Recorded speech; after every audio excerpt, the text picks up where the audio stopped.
O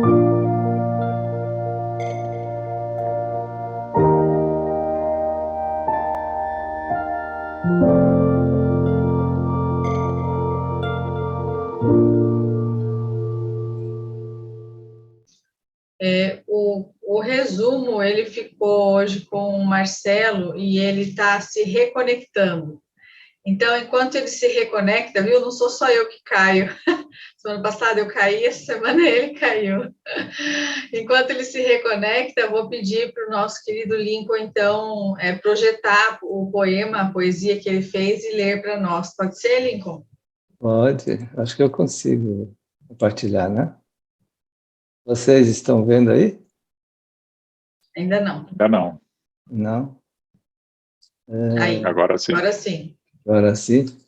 Então, eu falei que o poema é dirigido aos homens, né? Embora esteja homenageando as mulheres, né? Homens, Jesus espera. Dia Internacional da Mulher, sublimada homenagem aos corações femininos que dignificam e embelezam a terra. Porém, ainda há grande distância entre o sonho desta mensagem e os caminhos espinhosos que a realidade da mulher encerra. Ó homens, não nos esqueçamos, somos de uma mulher gerados, e nossos filhos são tesouros que vêm das minas da maternidade. Então, por que ainda se perpetuam nas culturas atos determinados que negam à mulher seu espaço de reconhecimento e dignidade? A mulher na vida é Deus mais perto de nós, como co-criadora, que merece receber do homem a mão solidária e apoiadora na missão conjunta de sustentar a família para uma nova era. Corações unidos, olhares voltados para os horizontes do futuro. A mulher e o homem dos dias presentes, semeando amor puro, haverão de pacificados seguir os caminhos que Jesus espera. Parabéns às mulheres. Gratidão a todas vocês, e como eu disse abaixo aqui, gratidão a todas as mulheres que abençoaram minha vida e continuam abençoando, e a todas as mulheres que doaram e continuam doando sua inteligência e amor por um mundo melhor. Um pão e paz, entre aspas, porque este foi um movimento nos Estados Unidos das mulheres no século passado. Muito obrigada, Lincoln. Em nome de todas as mulheres do nosso grupo, Sueli Caldas Schubert, a nossa gratidão pela homenagem, também aos homens, né, extensiva aos homens. Obrigado pela paciência. Eu vou começar aqui, então, recapitulando rapidamente os capítulos anteriores, quando a gente vai lembrar daquela jovem profissional do sexo, Martina, né, quando ela passava de carro em frente àquela instituição chamada Sociedade Espírita Amor e Caridade. Ela se sente muito atraída, estava muito angustiada e resolve entrar naquele dia, né?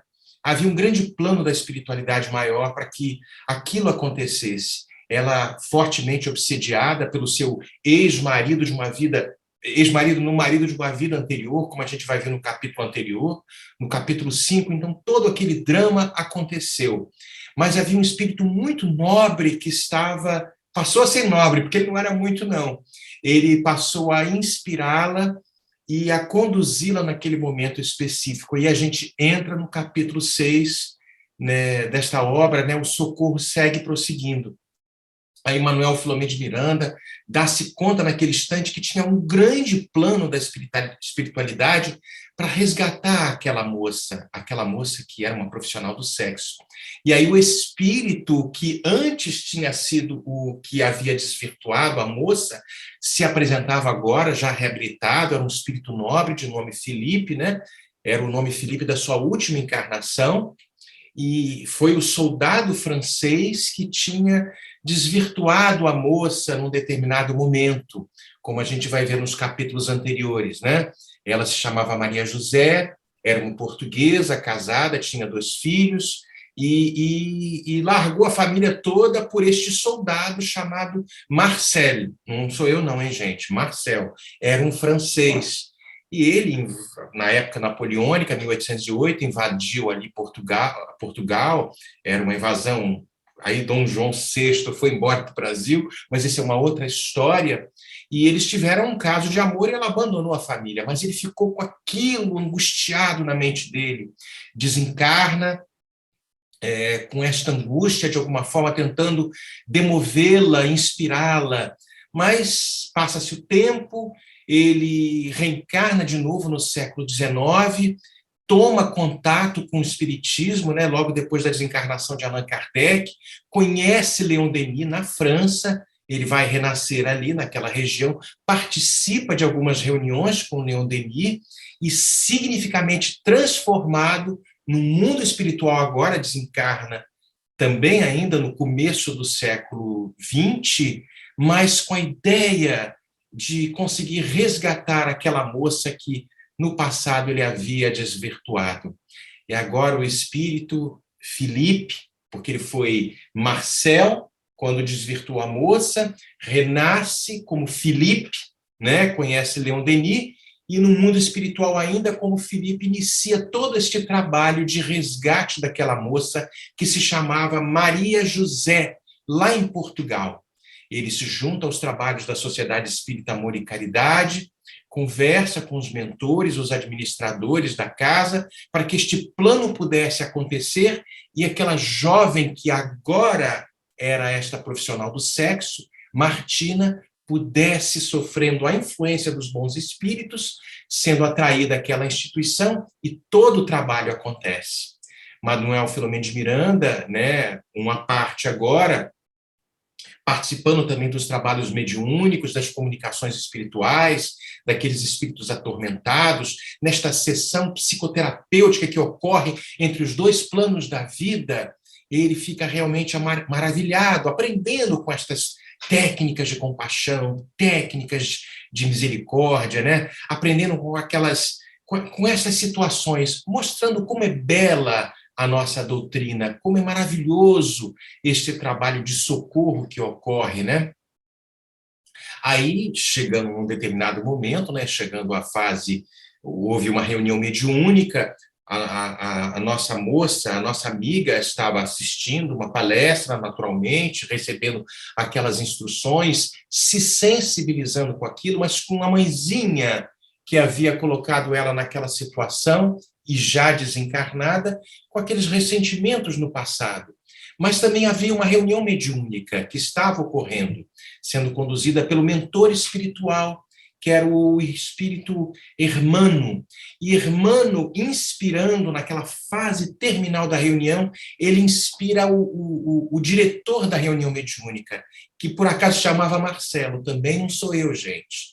E aí inspira, a prece é feita no final da reunião mediúnica, tomam água fluidificada e passam Manuel Filomeno de Miranda depois, juntamente com os outros espíritos ali trabalhadores, começam um trabalho de asepsia daquele ambiente. Aí, isso é uma coisa muito bela. Eu estou correndo muito porque eu tomei tanto tempo e a paciência de vocês. Aí, aquela sala toda feita a asepsia para que futuramente, mais tarde, futuramente bem breve, outros trabalhos ocorreriam, porque os médiuns, o dirigente, toda a espiritualidade reunida ali, por isso a importância de, depois da reunião mediúnica, nós mantermos esta tranquilidade, porque o trabalho continua, não é só aquela coisa pontual naquela horinha, hora e meia que acontece.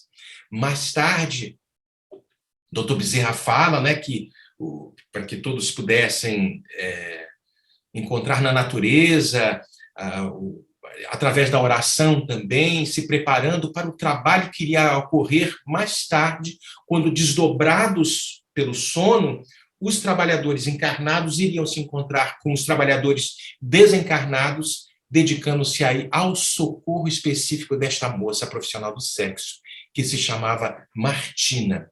Aí era mais ou menos 1h30 da madrugada, aqueles desdobrados, a médium Celestina, o irmão Marcelo, desdobrado no sono também, os cooperadores todos do grupo, o mentor espiritual Hermano, acompanhado por Manuel Filomeno de Miranda, e todos aqueles que faziam parte. E aí entra Felipe.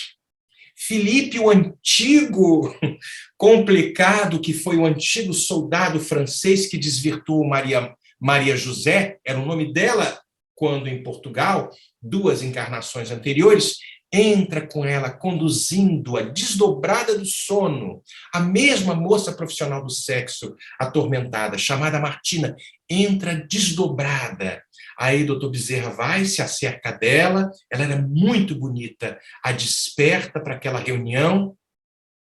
Martina fica impressionada naquele ambiente e pergunta, nossa, eu estou no país do sonho? Isso é verdade? Aí doutor Bezerra fala, sim, minha filha, é como se fosse, é o país do sonho, de certa forma, né? Mas você se encontra, na verdade, no país, no mundo causal. Daqui nós viemos. Ele dá alguma explicação breve, ela sorri de uma forma um pouco desajeitada, mas se permite com aquelas vibrações tão especiais. Mas Martina estava grávida, e ela estava grávida do espírito que foi a sua mãe na atual encarnação, aquele espírito que havia desvirtuado ela. Então, mas mesmo com esta vinculação perispiritual ainda muito forte, a sua mãezinha conseguiu, veja que ela estava grávida, a sua mãezinha conseguiu, neste processo que a espiritualidade ali conduziu, falar com a filha, com a Martina, né? Aí o espírito José Petitinga, para quem sabe, José Petitinga, também espírito, né? Foi o fundador da União Espírita Baiana, lá em dezembro de 1915, 25 de dezembro de 1915. Era um espírito muito especial. Ele também conduz a mãezinha nesse processo para que ela pudesse ter este diálogo com Martina, porque Martina queria abortar, porque ela era uma profissional do sexo, não se sentia bem, isso aqui, não se sentia bem, e aquilo tudo acontecia. E a menina, a moça, falando, é um fantasma, minha mãe já morreu, começa a ver a mãezinha ali, né? Aí o amigo espiritual fala, não, ela está de volta para conversar com você. Aí ela vai ter um choque, né? Mas e todo o mal que essa mulher me fez, eu a detesto. Ela detestava a mãe, né? Foi ela que me jogou no abismo, e os espíritos falavam, sim, ela reconhece o erro cometido, ela reconhece, mas está aqui para que vocês possam fazer as pazes de alguma forma. E ela fala, não entendo nada disso, eu estou muito confusa, eu não quero nada disto, né? E aí os espíritos começam todo o trabalho de tentativa de convencimento de Martina para que ela não abortasse a mãezinha, que viria agora como sua filha, para neste processo novo de reajuste. Veja que a mãe, que foi aquela tão desenganada, tão complicada, empurrou a menina, a própria filha, para as questões da prostituição. E agora volta numa tentativa de se reabilitar com a própria filha, mas na condição de filha. E aí a gente percebe em todo o processo, o doutor Bezerra olhando para a Martina, dá um leve sinal para a mãezinha, em espírito, vinculada ali, né? E fala, vai lá, conversa com ela. E a mãe vai e fala, perdoa-me, minha filha. Agora eu sei quanto mal eu te fiz. Te encaminhei pela senda da ilusão, para as coisas da vulgaridade. Eu era totalmente ignorante destas questões espirituais. Eu pensei que estava te oferecendo o melhor, mas não, era tudo um engano da minha parte. Nunca eu te faria mal. Eu te amo muito. Você era tão pequenininha, necessitava de apoio, e nas minhas condições tão infantis, imaturas, levianas, eu te empurrei para uma situação muito complicada. Deixa, não me aborte, não me aborte. Deixa eu voltar, deixa eu voltar. E aí Martina leva um choque, não, eu não quero você. Aí o debate começa, a gente vai perceber na leitura com mais detalhe, é lindíssima a forma como aquilo tudo se passa, mas a gente percebe que tem todo um propósito. Aí o Petitinga, José Petitinga, acaricia a cabeça da moça. Oh, minha filha, vai em frente, não tenhas medo. E a gente vai mais à frente, mais lá na frente, quem se apresenta? Filipe, o antigo soldado francês, que era o Marcel, em 1808, conhece Leon Denis, se torna espírita no mundo aqui na Terra, volta, veja como há toda uma trama para o bem. E aí o Felipe vai e fala: ô Maria José, você se lembra de mim? Maria José, lá em Portugal. E agora Martina, você se lembra de mim? Aí ela leva um susto, dá um grito: Marcel, onde é que você teve esse tempo todo? Eu estava buscando a luz, eu estava buscando a sabedoria para que você um dia pudesse me perdoar. Aí os dois se abraçaram e ela fala: nunca eu te esqueci, lógico que eu te perdoo. Amor é fogo, né? Amor é uma coisa muito séria. A gente vai por essas questões da sensualidade, mas percebemos que lá no final das contas tem algo muito mais profundo. Aí soluçando Martina, gemia: eu não entendo dessas coisas, mas tranquiliza o teu coração. A tua mãezinha está querendo vir por você.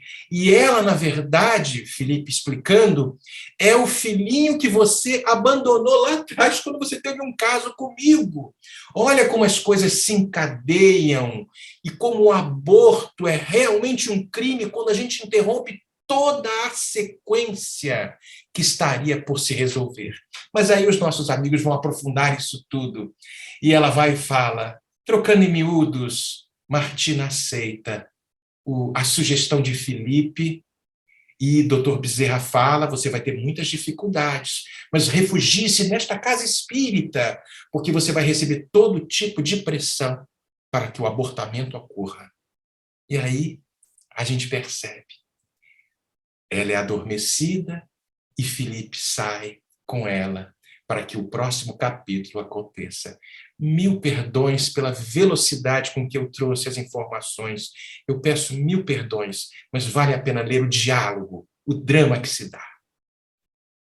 Vale a pena ler o diálogo e valeu a pena esperar pelo seu resumo, viu, Marcelo? Não consigo escutar nada, gente, perdão. Depois você ouve. Problema nesse E aqui, ó, a Andréia está falando, né? O Marcelo faz a dramatização da história, muito bom, realmente, muito bom mesmo. Obrigada, Marcelo.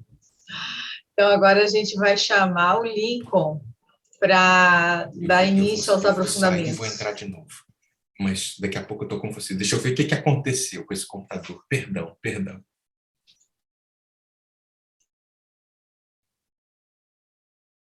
Muito boa noite a todos que estão aqui conosco, já com os corações preparados para a sequência das nossas reflexões, depois desse resumo emotivo que o Marcelo fez para todos nós aí. Sempre me surpreende a forma como os espíritos escrevem os seus livros, conversando com a nossa intimidade, porque ler um livro significa entrar em comunhão e intimidade com o autor da obra para bebermos tudo aquilo que ele nos informa. E Manuel Filomeno de Miranda, e outro, como fazem outros espíritos, dentro das narrativas que eles apresentam, todos esses dramas que nós lemos, sempre eles vão colocando lembretes a respeito de muitos aspectos da doutrina espírita, para que nós gravemos definitivamente, primeiro no nosso entendimento, na nossa inteligência, mas eu creio também que é para a gente apressar um pouco esta viagem entre a nossa inteligência que compreende e o sentimento que passa a vivenciar aquilo que nós estamos aprendendo. Não foi diferente neste capítulo, inclusive, ele fala em determinada parte sobre a missão do Espiritismo, algo que é do nosso conhecimento, mas veja como eles vão nos relembrando a respeito disso. E o Espiritismo veio à Terra para restaurar a pulcritude da doutrina de Jesus, sem dúvida. Despido de quaisquer indumentárias, de quaisquer rituais ou cultos externos, né? Porque Jesus, nas palavras de Manuel Filomeno, foi o que melhor sintetizou a sabedoria universal, o hino incomparável do amor. Este amor que move o universo. Joana de Ângeles tem uma figura muito linda quando diz que nós estamos mergulhados no oceano do amor divino. Se nós pararmos para pensar nisso, vamos compreender que quando nós emitimos um pensamento em oração dirigido a Deus, é este amor, é este oceano de amor que nos envolve, que leva até a divindade as nossas rogativas, assim como também a nossa admiração, a nossa veneração por Deus e, naturalmente, os nossos pedidos, sem dúvida, né, os nossos agradecimentos. Mas é por este mesmo caminho, deste oceano de amor que nos envolve, que retorna para todos nós também aquelas inspirações consoladoras que nos chegam para serenar as nossas almas, fortalecer-nos e para que dignifiquemos esta nossa vinculação divina com Deus que está dentro de cada um de nós. Então, nós verificamos que esses lembretes vão nos trazendo aspectos muito importantes da nossa consciência de onde nós estamos hoje na doutrina espírita, né? E ele fala que, após, naturalmente, a ciência ter o seu processo evolutivo, chegou-se ao momento em que o Espiritismo pôde chegar com a sua ciência, com a sua filosofia e com todo o seu estudo ético-moral baseado no Evangelho, para fazer com que a humanidade pudesse compreender a grandiosidade da vida. Então, ele fala uma palavra que eu achei muito interessante aqui, que os ensinamentos profundos de Jesus retornaram pela voz dos espíritos, que são os legítimos cancioneiros da imortalidade. Esta canção da imortalidade, que veio ao mundo a partir de 1º de abril de 1857, e que há ainda tantos corações relutantes em aceitá-lo, será a ideia comum, imagino que a breve tempo, neste processo da nossa regeneração que se aproxima. E esta realidade da existência após a morte, a realidade da nossa vida em comunidades depois de desencarnados, os processos reencarnatórios, os esforços para resistir às tentações e por que fazemos isso, o que nós ganhamos com isso nesta vida e mais além, tudo isso será ideia comum nos campos da educação, das filosofias e das religiões no futuro. Chegará este momento, tenhamos certeza, porque Jesus vela por isso e ele nos está encaminhando para essa grande obra. Manuel Filomeno fala também, em determinado momento, sobre a grandeza do amor de Deus pelas criaturas. Porque ele faculta oportunidades de crescimento para todos nós. Não existe ninguém que esteja esquecido da divindade, assim como não existe ninguém que esteja em qualquer tipo de protecionismo. A vida acontece pelas leis de merecimento, ou seja, todos os esforços que nós possamos envidar para nos tornarmos pessoas melhores, terão de alguma maneira a sua compensação pelo apoio da divindade a esse esforço que nós fazemos. Porque Deus estará sempre chamando-nos para nos aproximarmos cada vez mais dele, nesta espécie de retorno à casa do Pai, agora como seres mais conscientes, mais lúcidos e mais bons. Então, este é o trabalho que nós estamos fazendo agora. Então, Deus manifesta essa grandeza através da sua obra, através de todas as oportunidades que ele nos entrega.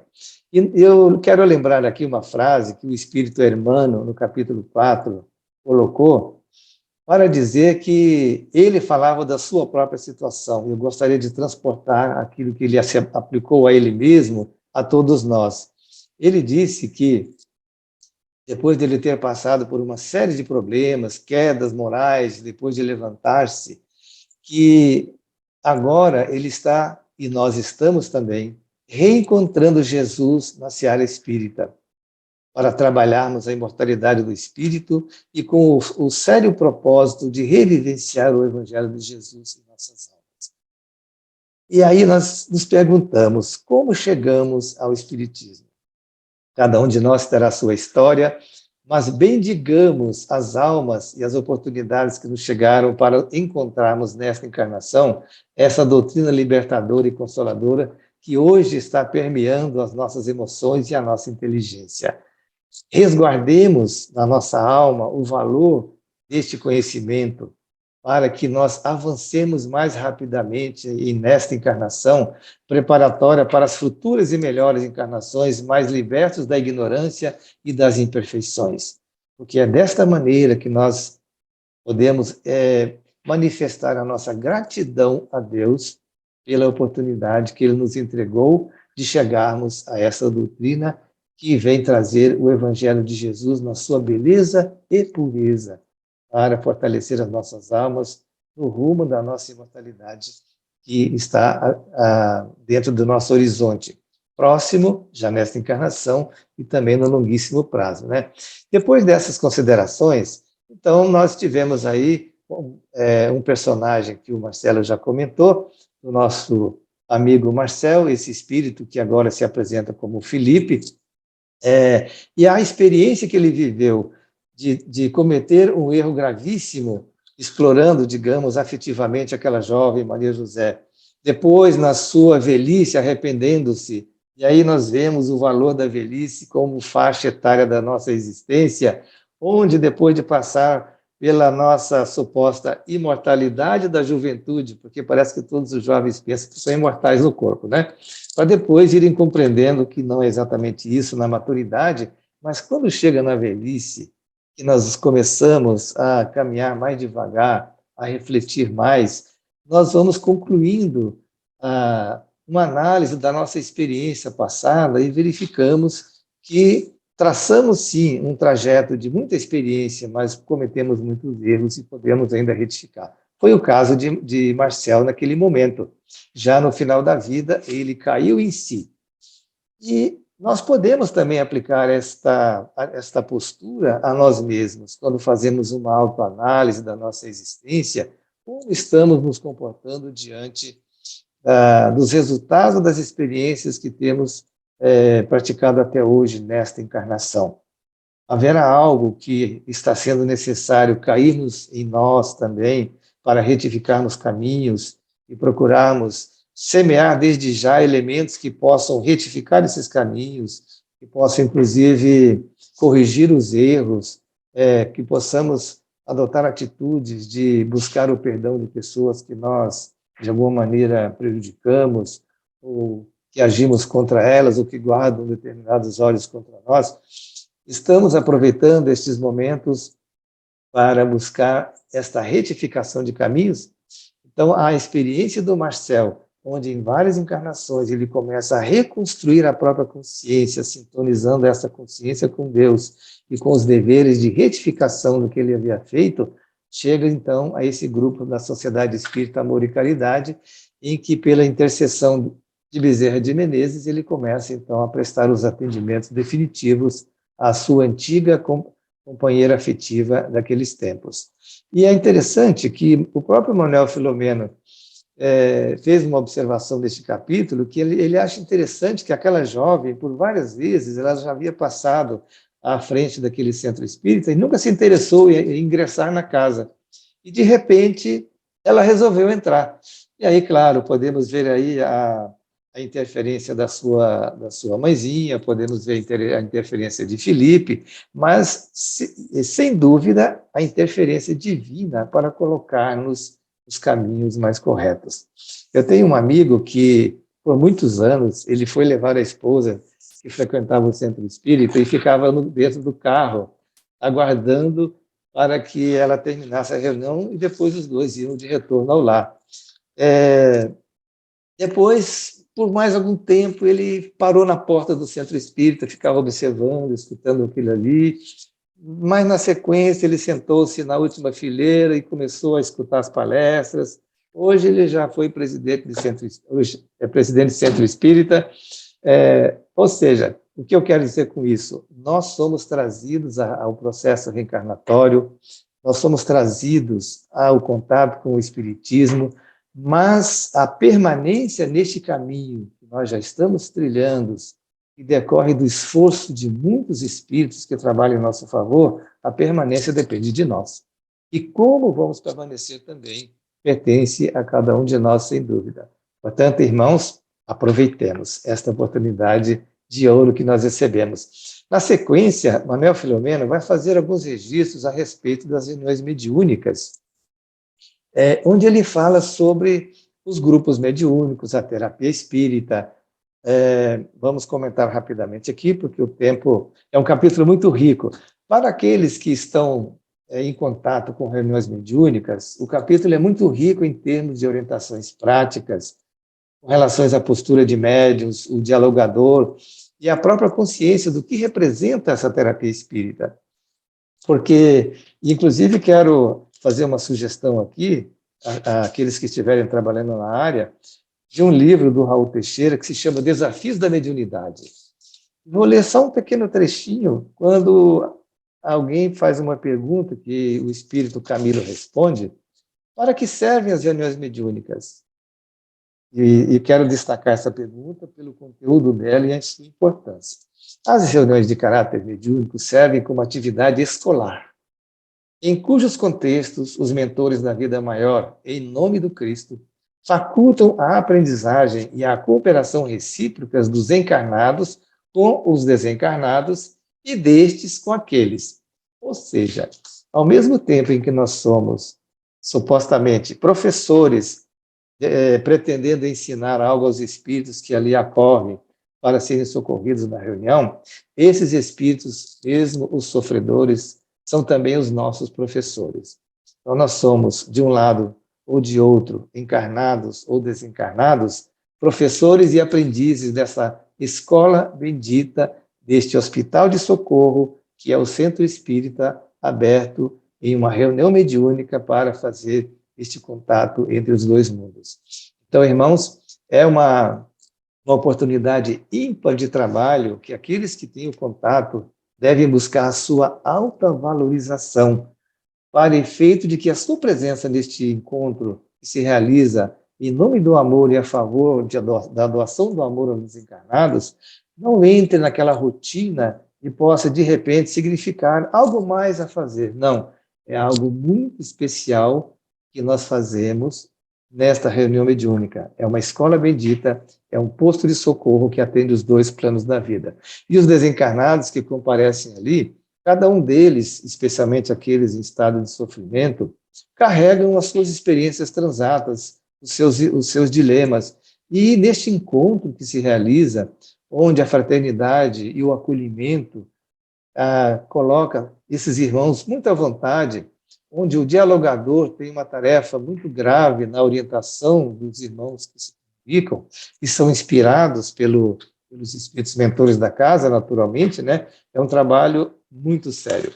Mas, quando falamos em dialogador na reunião mediúnica, não podemos esquecer que nós, também como médiuns, porque segundo nós lemos no Livro dos Médiuns, no capítulo 14, o item 159, quando Kardec diz que todo aquele que sente num grau qualquer a influência dos espíritos é, por isso, médium.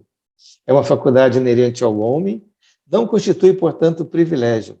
Então, pode-se dizer que, de uma maneira ou de outra, todos nós somos médiuns. Por que eu digo isso?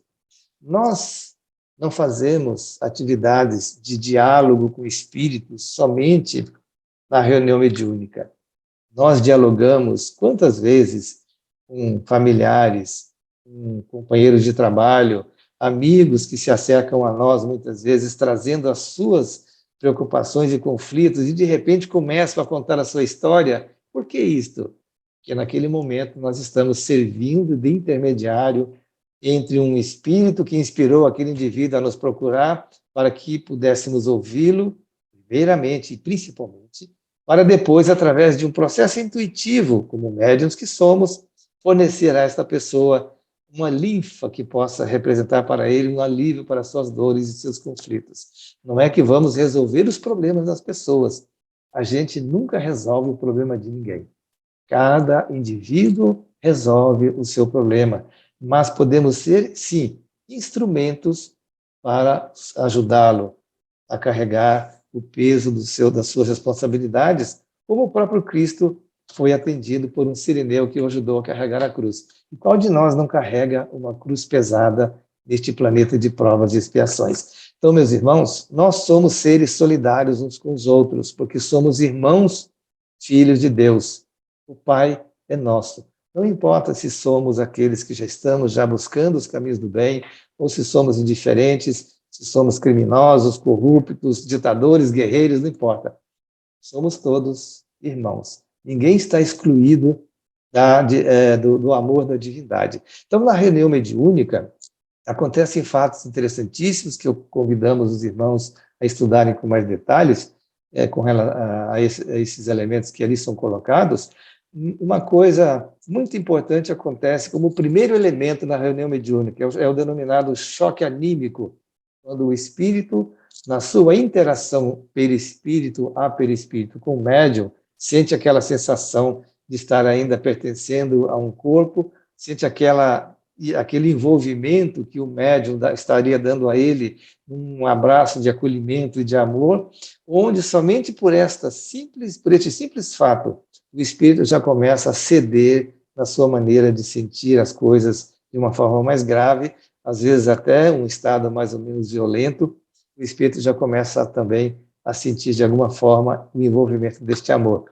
E a partir daí, mesmo que não haja nenhuma comunicação do espírito, esta aproximação anímica já faz um bem-estar ao espírito, que posteriormente é recolhido pelos benfeitores e encaminhado para o tratamento adequado. E, eventualmente, até um retorno novamente a uma nova reunião. Então, é muito rico o assunto, e nós poderíamos falar aqui por muito tempo, mas acho que nosso tempo já está indo, né, Regi? Quanto tempo eu tenho aí? Acho que já acabou, né? Já acabou, Lincoln. Eu começo a falar demais, né? Mas leiam, por favor, gente, esse capítulo com carinho, especialmente aqueles que estejam trabalhando na área mediúnica. Mas lembremos, todos somos médios. E para concluir, a última frase. Jesus é sempre o modelo em todas as situações. Isso tiramos também deste capítulo. Bem? Muita paz a todos. Obrigada, Lincoln. E deu tempo, sim, vai dar tempo para a Eulália fazer os comentários, depois o Vitor a resposta, fique tranquilo. Então, nós agora chamamos a Eulália, nossa querida irmã, para dar continuidade ao nosso estudo da noite. Boa noite, família Sueli Calda Schubert, uma família que tem uma mãe e um pai, né? Sueli e Manuel Filomeno de Miranda. Então, é sempre uma alegria estar aqui. Este capítulo, ele fala muito do compromisso afetivo. E nós hoje temos por maior preocupação, a nível mundial, a guerra. Não temos a dimensão do que uma guerra é capaz de fazer, as vidas que interrompem, o progresso que se paralisa momentaneamente para só então depois se alavancar. Mas nós fomos buscar no livro Vida e Sexo, de Emmanuel, na sua lição número 6, Compromisso Afetivo. A guerra efetivamente flagela a humanidade, semeando terror e morticínio entre as nações. Entretanto, a afeição erradamente orientada por meio do compromisso escarnecido cobre o mundo de vítimas. Há aqui, neste pequenino parágrafo, muita reflexão, nos cobrando em relação aos nossos compromissos, sejam eles os que chegaram conosco depois de um rico planejamento espiritual e que nos situam na família consanguínea, que por sua vez é a micro-humanidade.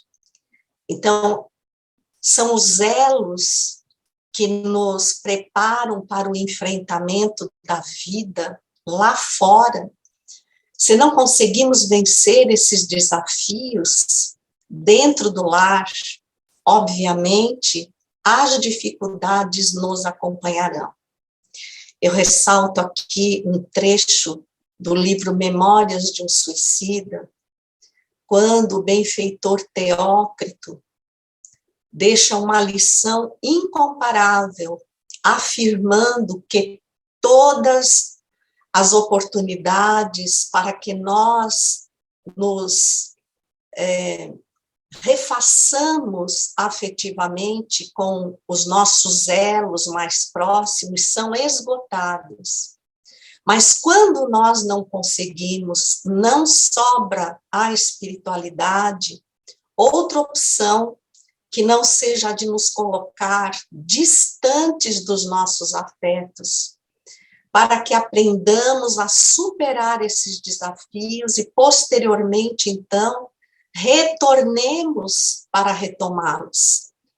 Isso deve ser profundamente doloroso, porque nós aqui já vivemos a situação de espíritos que, por diversas reencarnações em outros continentes, onde cometemos graves equívocos, não conseguimos nos ajustar e viemos para uma nova família, num novo continente, a aprender definitivamente o processo de amar. Ou seja, a misericórdia infinita do Pai é inesgotável. E quando a mãe de Martina se dá a perceber a ela, e ela se assusta, sem saber que o processo gestacional em que se encontra é da própria mãe. E é muito interessante perceber aí que essa que lhe fora mãe e que estava pleiteando uma oportunidade de se recuperar dos equívocos do passado, quando ela fora Maria José, tinha sido um dos seus filhos, que veio ao desencarne posterior ao abandono do lar, quando apaixonada por Marcel, então ela seguiu para outros rumos. E aí nós nos remetemos ao Livro dos Espíritos, a partir da pergunta 351, a união da alma ao corpo, e, em sequência, vai tratar do aborto. E essa pergunta diz, no intervalo que vai da concepção ao nascimento, o espírito desfruta de todas as suas faculdades, mais ou menos conforme o ponto em que se ache dessa fase. E nós sabemos, pelo que narra o livro, que Martina parecia estar no processo inicial da gestação. Mas imaginem o quanto a espiritualidade não se debruçou para aproveitar todas as chances nessa continuação da reunião mediúnica, talvez a parte mais importante dela, porque na primeira, quando estamos na casa espírita, participam todos os que até lá foram, mas nessa participam os que lá foram preparados, os que realmente sabem a extensão da responsabilidade do médium.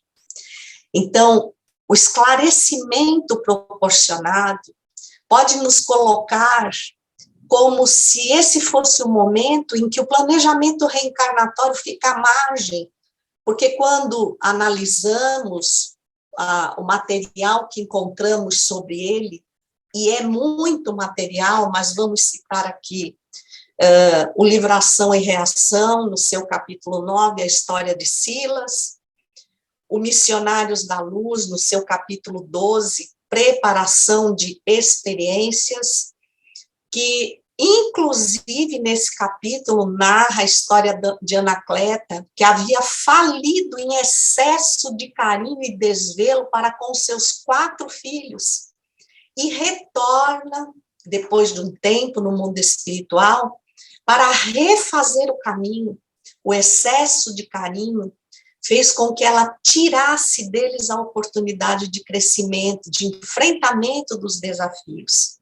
E ela está pronta para retornar, para ser mãe novamente dos 4, sendo que 2 viriam paralíticos, um com uma grave deficiência mental, e a filha, cercada de desafios, teria como maior testemunho ombrear com a mãe, após a viuvez, ainda jovem, para encaminhar os seus próprios irmãos.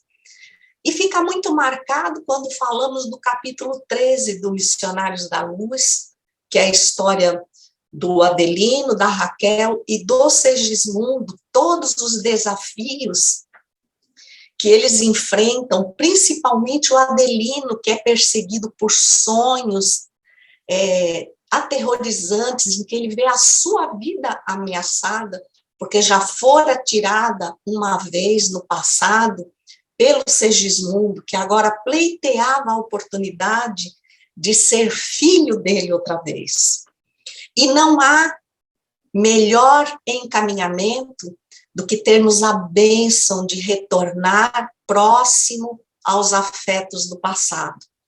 Existirão desafios, sim, porque crescer é sempre um desafio no corpo e muito mais fora dele.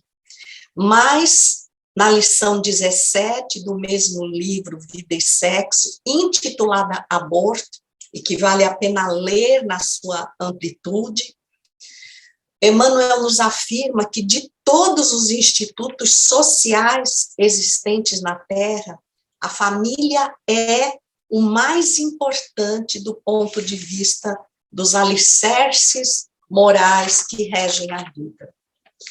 Então, aquele momento em que a mãe clama à filha e que ela se assusta ao se dar conta de que está gestando aquela nova vida e que nada mais representa do que o retorno da mãe e do filho do passado, que Marcel, quando surge a ela, agora Felipe, pergunta-lhe se ela compreendeu o abandono a que ele a relegou, e ela disse que o amor que tinha por ele venceu mesmo as horas mais difíceis. Ele lhe faz um apelo comovedor. Ele diz, então perdoa também. Deixa eu só tirar uma coisa aqui, que meu computador quer reiniciar agora.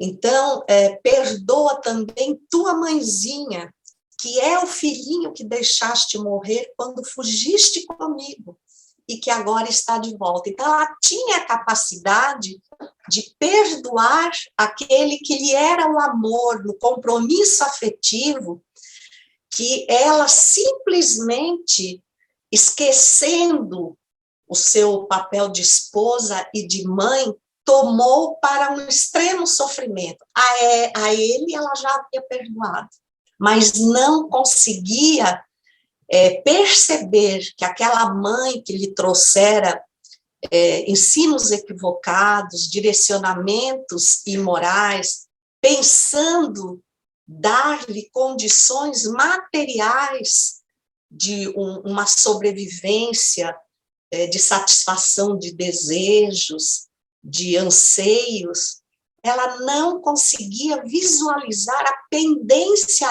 grave moral que tinha para com ela.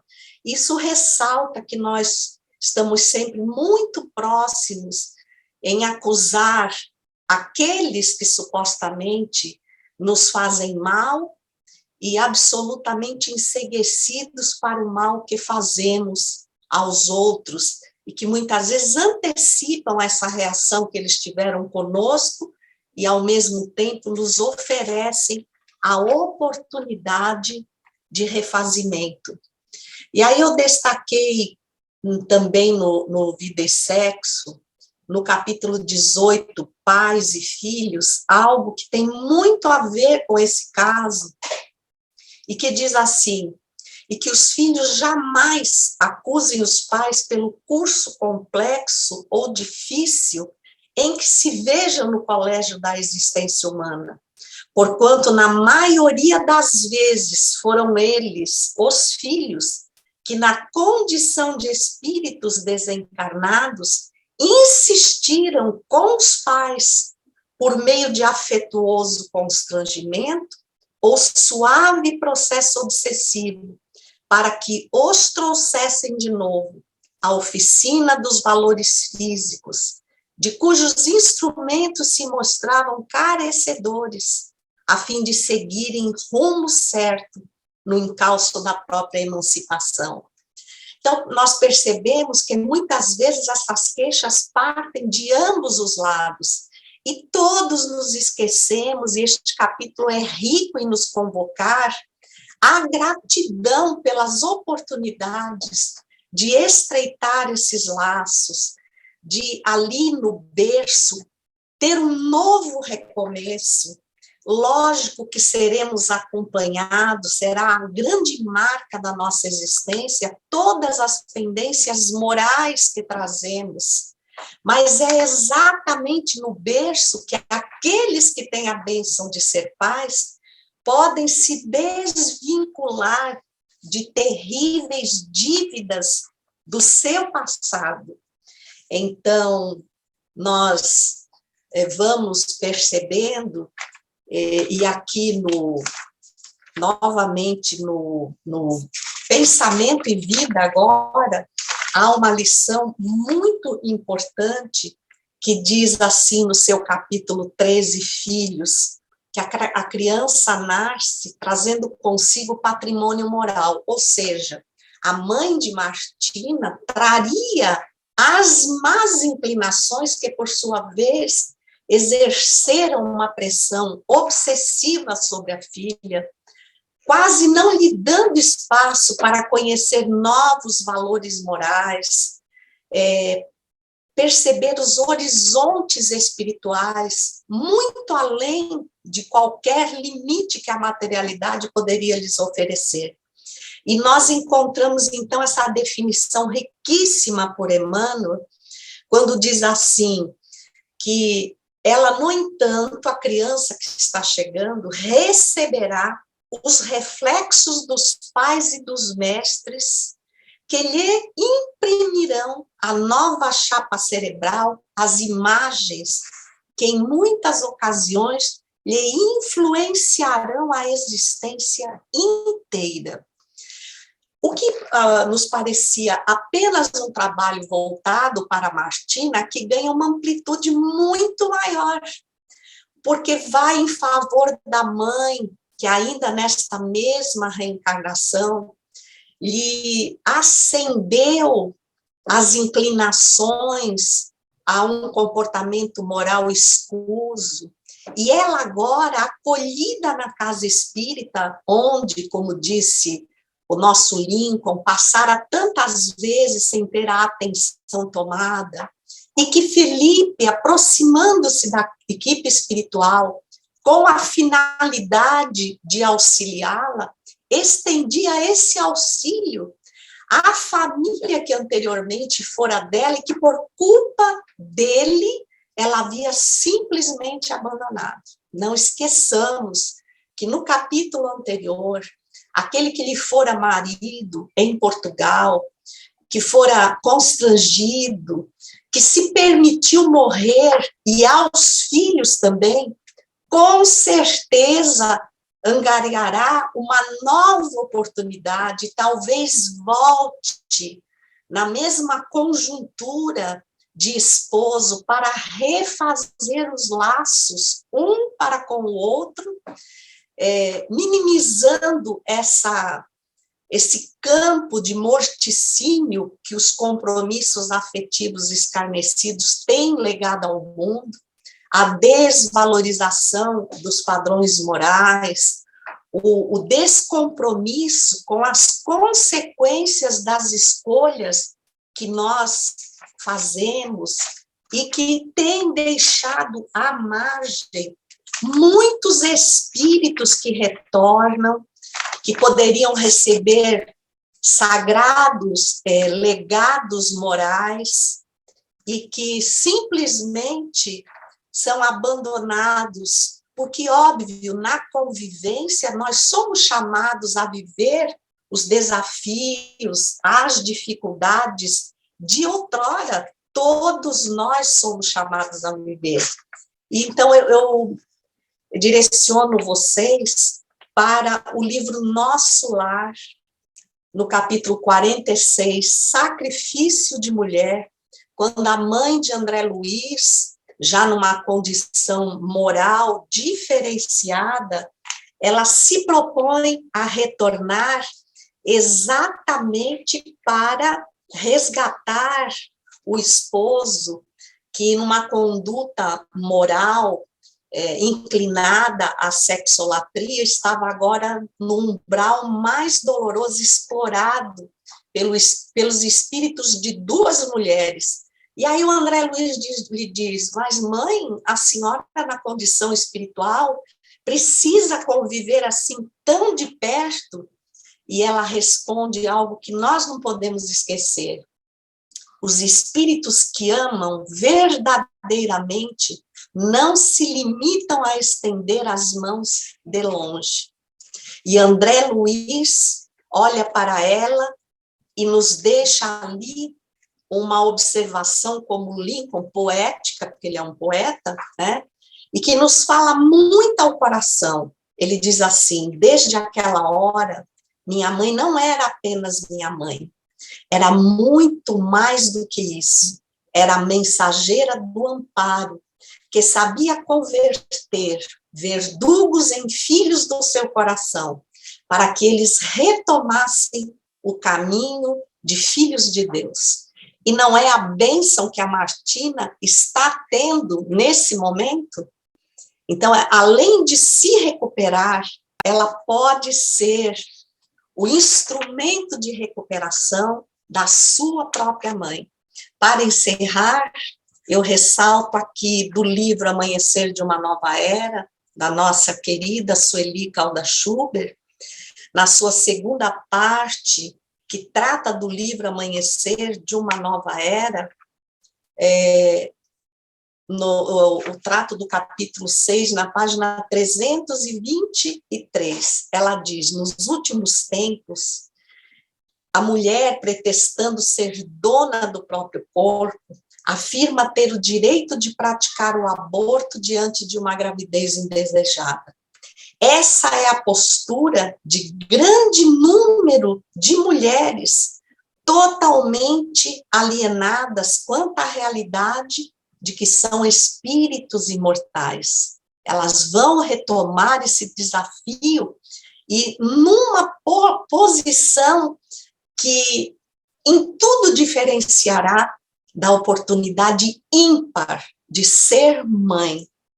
Como, aliás, todos nós humanos, a certeza da imortalidade e da reencarnação muda toda a perspectiva da vida, trazendo no seu cerne a questão do livre-arbítrio e da responsabilidade individual perante as leis divinas.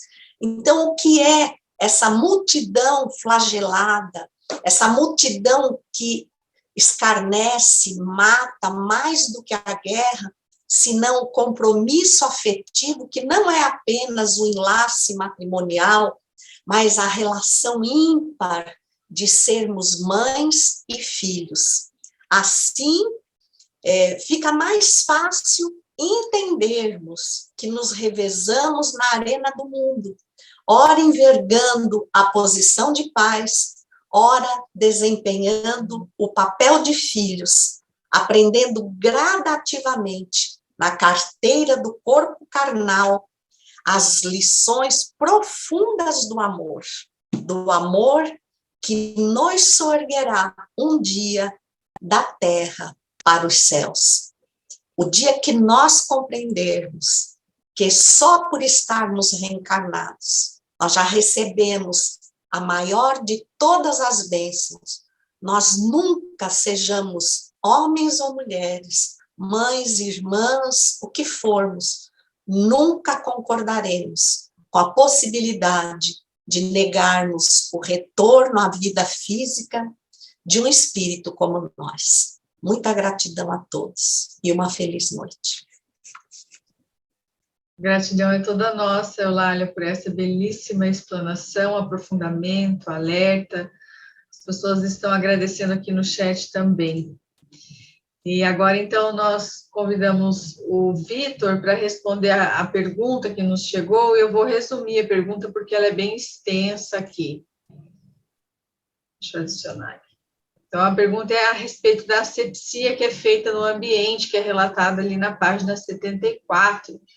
E a pergunta é a seguinte: pintar um local ajuda a retirar as energias deletérias impregnadas nas paredes e teto? Ou ela, tendo consciência do que podia estar acontecendo, conseguiu alterar a psicosfera com seus pensamentos e vibrações? No caso, a pessoa que pintou o ambiente achando que ia conseguir fazer asepsia no local. Quais meios podemos adotar para limpar as energias de um ambiente residencial ou comercial impregnado de fluidos negativos? Vitor, a palavra está com você. Ok, obrigado, Gi. Boa noite a todos, meus irmãos e minhas irmãs. Com uma alegria redobrada que nós estamos continuando a nossa participação nesse grupo tão gostoso. Realmente, essa pergunta é porque a Gi fez um resumo, né? Mas é uma pessoa perguntando por que acontecia de uma amiga dela, né? Que um casal de amigos comprou um apartamento e aquele casal de amigos, de um certo ponto em diante, começou a brigar. E ela, achando, né, pensando assim, o que poderia ter acontecido para aquele casal que vivia em outro local antes e se davam bem, e a partir do momento que comprou aquele apartamento, começaram a brigar. Então, ela, né, será que a pintura, depois que ela mandou pintar o apartamento, melhorou? Será que foi a pintura? Será que o que poderá ter acontecido, né? E quais seriam os meios para limpar as energias do ambiente? Esse caso é interessante porque ele é inesgotável, em primeiro lugar, né? Então, a própria pessoa, quando pergunta, ela já deu a resposta, né? Porque ela estava falando a respeito não só da pintura, é porque a pessoa começou a perceber que havia algo diferente, que na casa anterior não acontecia.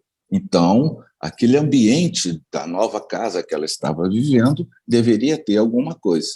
Evidentemente que a pintura, vamos dizer, de uma forma mais suave, aliviou para ela, como pessoa, aquela sensação. Mas isso não significa, senão a gente ia perguntar qual a cor da tinta que ela pintou para poder, né, fazer de conta que toda tinta branca vai espantar, fazer asepsia, etc.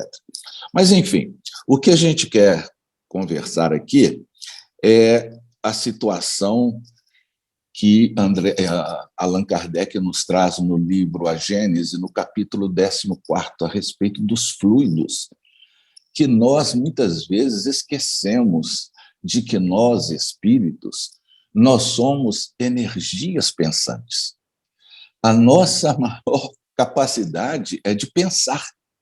Nós não paramos de pensar um minuto. E é tão importante estudar esse capítulo que o Allan Kardec, junto com Erasto e outros companheiros, vão dar uma aula específica para nós, dizendo a respeito do fluido cósmico, das diversas transformações que esse fluido cósmico sofre, vai dizer da eterização ou imponderabilidade, ou da materialidade ou ponderabilidade, vai fazer um passeio, uma viagem, uma reflexão em mundos que a gente muitas vezes esquece de fazer esse tipo de análise, em temas valiosíssimos. E vai dizer que os fluidos espirituais, que constituem um dos estados, né, do fluido cósmico, ele é o veículo do pensamento, assim como o ar é o veículo do som. Ou seja, todo o pensamento nosso ele é conduzido por um meio que se chama fluido, no caso, fluidos espirituais ou fluido que envolve o nosso planeta Terra. De que forma? Utilizando o homem, não as mãos, mas o espírito encarnado, quando vai trabalhar através do pensamento sobre esses fluidos, vai fazê-lo com o pensamento e a vontade. Então, como que isso ocorre? Em qualquer situação, esse nosso pensar, ou seja, a exteriorização do espírito para o meio exterior, ela não precisa ser algo consciente. Não, pode ser inconsciente, porque quando eu penso em algo, esse próprio capítulo vai falar isso. Eu vou exteriorizar um pensamento que vai adquirir contornos de formas pensamento, de imagens, de coloração, de sensibilidade, de qualidade dos próprios fluidos, porque os fluidos, eles não têm características próprias, eles adquirem as características do pensamento que lhe é colocado para servir de molde, de modelo. E esses pensamentos são vestidos com os nossos sentimentos, com as nossas paixões, com as nossas virulências. Então, tem situações que o meu pensar é um pensar favorável, vai, como fruto desse meu pensar, vai ser algo positivo, como também um pensamento negativo, ele vai ter configuração diferente, malsã, maléfica. É como se pudéssemos entender todo o quimismo da seguinte coisa: quando eu penso algo ligado às emoções positivas, ao carinho, à construção, a atmosfera adquire uma qualidade suave.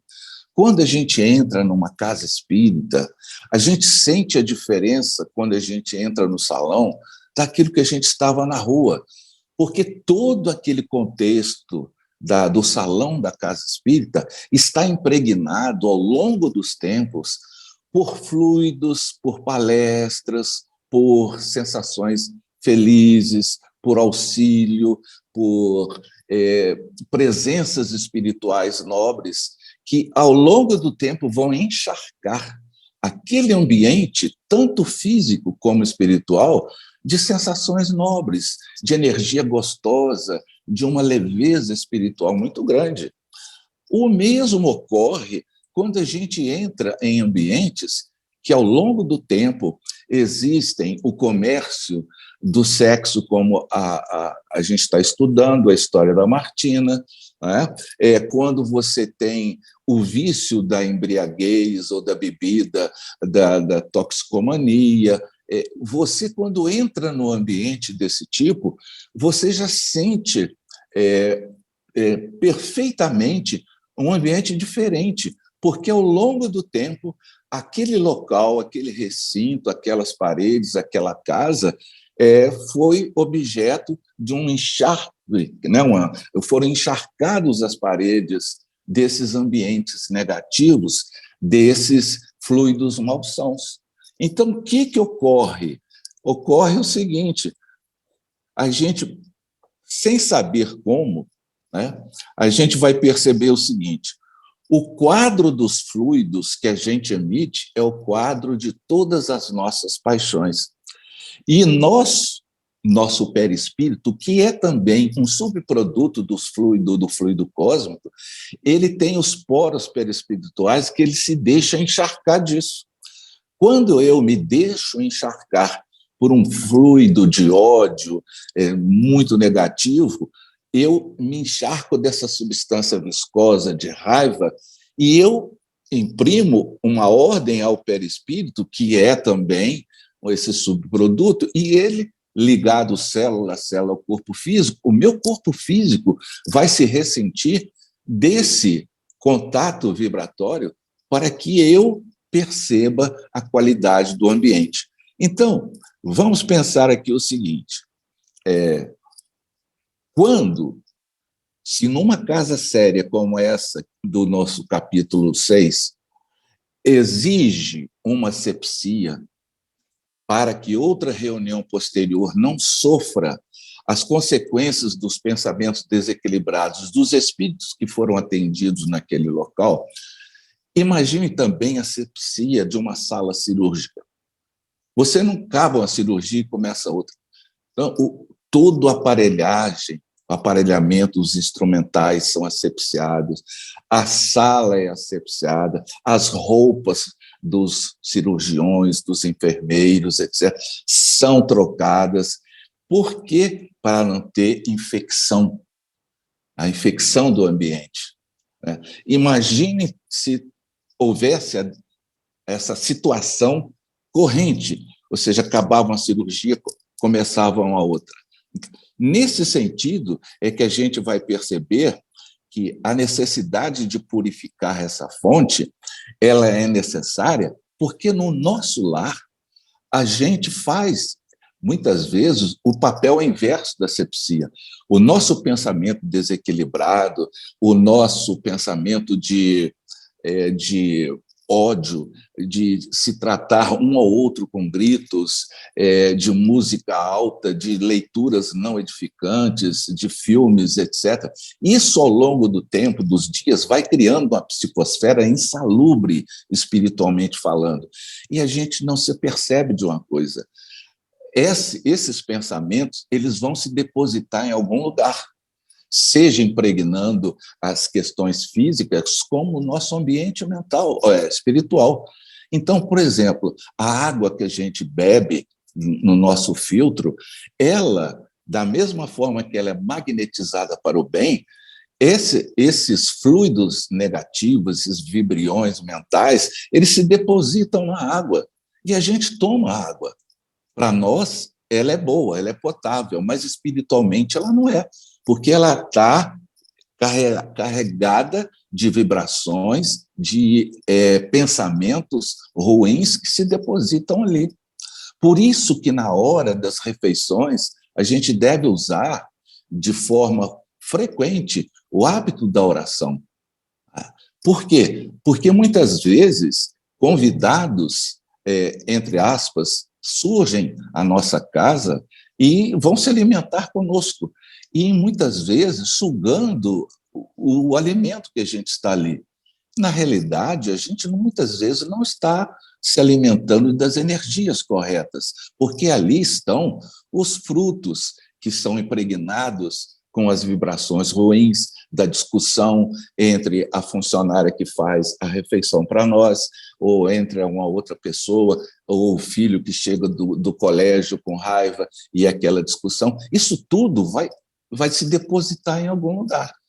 Por isso é interessante o hábito da oração para agradecer, inclusive, quem faz o alimento, para que a gente faça essa asepsia natural, todos os dias.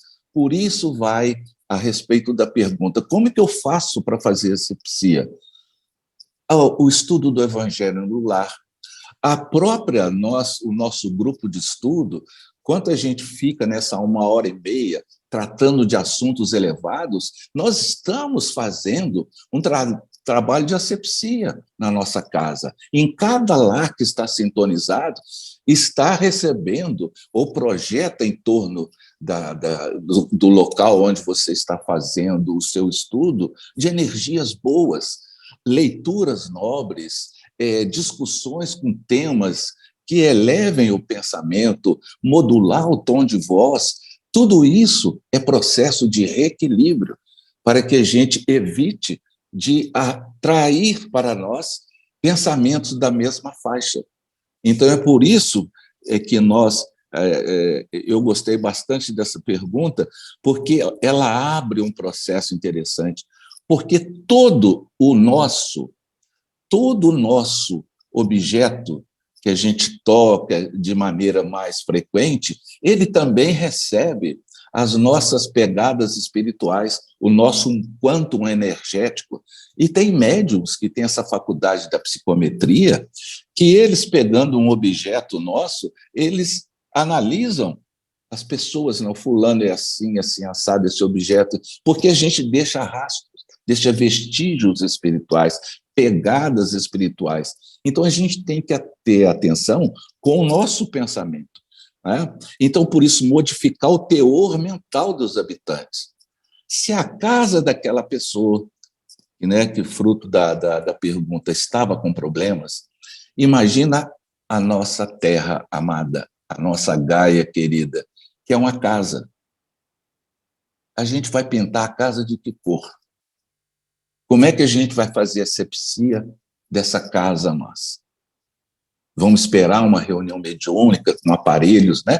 Porque nas reuniões de materialização que exigem um controle do pensamento muito sério, existem efeitos bactericidas, a ozonização, para que o ambiente não seja conspurcado com energias negativas, porque isso dá uma sequela difícil no médium, porque qualquer pensamento no médium que favorece a esterilização do ectoplasma, ele sente quando o pensamento não está coerente com aquela reunião, e a reunião não possibilita o êxito desejado. Por isso, se a gente está querendo um patamar melhor para a Terra em termos de regeneração, ela não vem de fora só.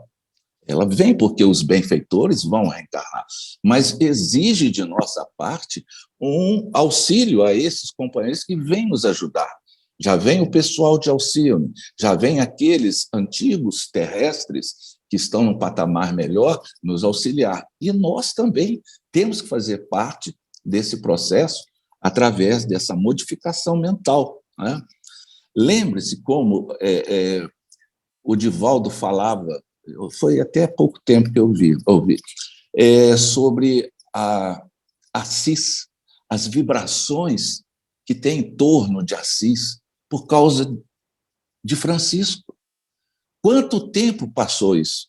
Mas quem percebe, quem capta, sente aquela coisa gostosa. Aqui viveu alguém. Quem vai na casa do Chico Xavier percebe entranhado naquelas paredes um ambiente diferente.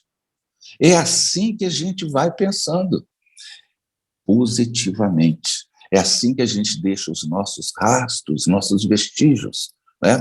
Então, é muito vasto, mas se a gente quer fazer algo para a nossa casa, vamos cultivar bons pensamentos, vamos estudar mais o Evangelho e praticá-lo, vamos começar a ter temas nobres, leituras, preocupações diferentes, fugir, né? Evidentemente que isso não é de um minuto para outro, mas o nosso ambiente vai ficar um ambiente melhor, evitar as palavras chulas, as palavras de dupla interpretação, que suscitam meias interrogações. Então, isso tudo é um alerta para nós. Quando essa pergunta foi feita, é porque toda a nossa casa, todo o nosso ambiente é permeado de vibrações nossas. E é muito comum, quando a gente compra objetos usados, como foi o caso dessa pessoa, né, da casa, os objetos usados vêm com determinadas vibrações em que causam situações diferentes. Eu vou contar rapidamente aqui, que o meu tempo está acabado. Eu conheci uma pessoa que doou para sua esposa antigamente chamavam um gabinete de máquina de costura pequena, usado. E a esposa desse companheiro estava reclamando que toda vez que ela ia costurar naquela máquina, ou a linha saía da agulha ou a agulha quebrada. Mas não era uma vez, não, todas as vezes. E essa pessoa já queria jogar a máquina de costura fora. Até que alguém levou o nome dela para uma casa espírita. Não é que se comunica a dona antiga, já desencarnada, daquela máquina de costura.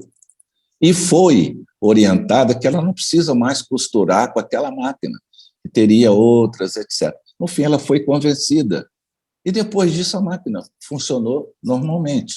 Então, é muito interessante, quando a gente adquirir algo, que a gente agradeça, né, aquela pessoa que deu a possibilidade daquela situação, daquele objeto estar conosco, né? Porque a gente compra carro usado, compra casa usada, então a gente tem que ter uma certa precaução nesse sentido. E não achar que, para proteger a nossa casa, a gente precisa colocar arruda, colocar comigo ninguém pode, eu não sei as outras plantas aí, coelho, pé de coelho, ferradura. Não vai ser isso que vai fazer asepsia. Não vai ser, como também não é a questão da pintura da casa. O que vai proteger a gente, nem usar roupa branca, nem figa, escapulário, e etc, etc. O que vai é o nosso pensamento, é o nível de adesão mental e aquilo que, como pensantes que somos, exteriorizemos de nós. Então, é isso que eu tinha que dizer. Muito obrigado.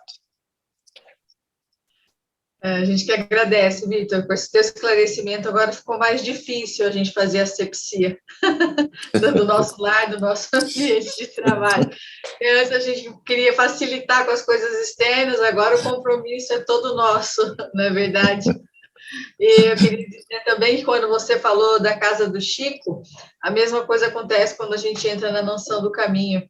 Pois que é. a gente parece que está entrando num pedacinho do céu mesmo, né? E o Divaldo fala que existe lá como se fosse um spotlight que ilumina e protege todo aquele ambiente, porque realmente é uma obra da caridade, é uma obra de Francisco de Assis, de Clara de Assis, Joana de Ângeles. Obrigada, Vitor.